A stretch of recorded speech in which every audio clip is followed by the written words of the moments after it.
I've tuned myself to a vibration that feels pretty good.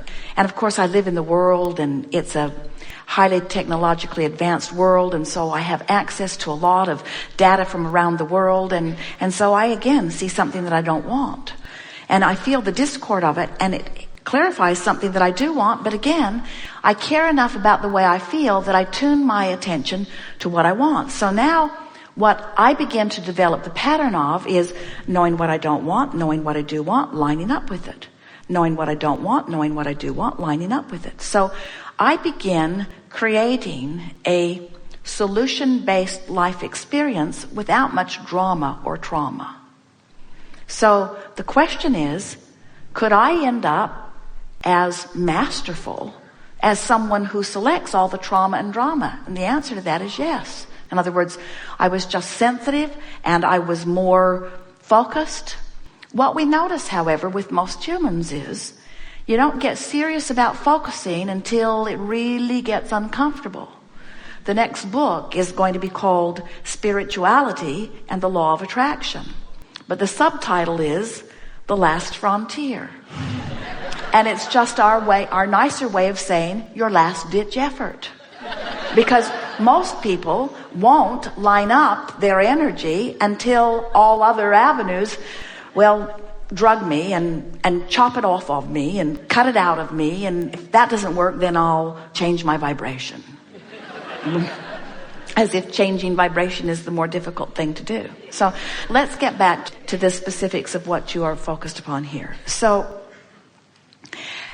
we want to be very clear that by knowing what you don't want and poking around at it, that it's going to get bigger. And so we want to agree with a premise that we can feel bubbling within you, that the more you resist the idea, interesting way to use resistance, the more you don't line up with who you are and you poke around at what you don't want, the bigger it's going to become. And so as a bigger and bigger and bigger and bigger and bigger question comes into focus, a bigger and bigger and bigger and bigger solution comes into focus too. And we got to say that moving into the vortex after having not been in it is a more exhilarating ride than keeping up to speed with it bit by bit by bit.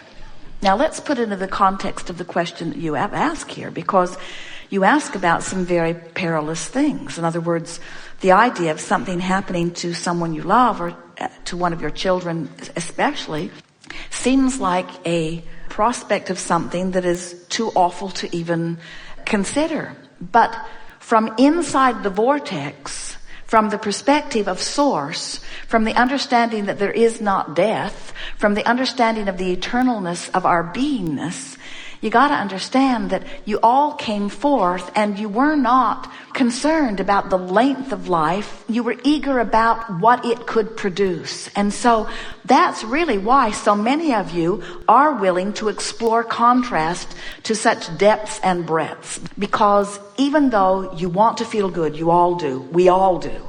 Even though you want to feel good, you also so adore expansion. And so from your in the vortex non-physical perspective, you see no risk whatsoever. There is no risk. The worst thing that can happen to anyone is being pinched off from who they have become. And your negative emotion is your indicator to the degree and in the moment that you are doing that at all times, you see. So when you look at the big picture, you understand that any way you live your physical life is applauded by that which is non-physical. We're not standing in this vortex in our non-physical state of being, rooting for you to get yourself in big trouble so that we can all expand. But we're not complaining about it either. In other words, when you ask, we all benefit from it. And all day, every day, we stand in your vortex of creation, knowing who you are, calling you in every conceivable way, because we want you in on the benefit of what you have been carving out, you see. If we were standing in your physical shoes, we'd have a healthy dose of life, just like you all do. We'd get rooted in the contrast, just like you all do.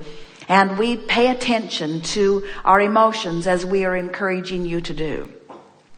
And we would be less willing to tolerate the indication of vibrational discord than almost all of you do. We would be cleaning up our vibration at the slightest whiff of discomfort. We wouldn't be standing around saying, I can take it. I can take it. It can get a lot worse than that. Oh, I'll clean it up eventually, but I can take it. We wouldn't be doing that. We'd be getting into the vortex every chance we could.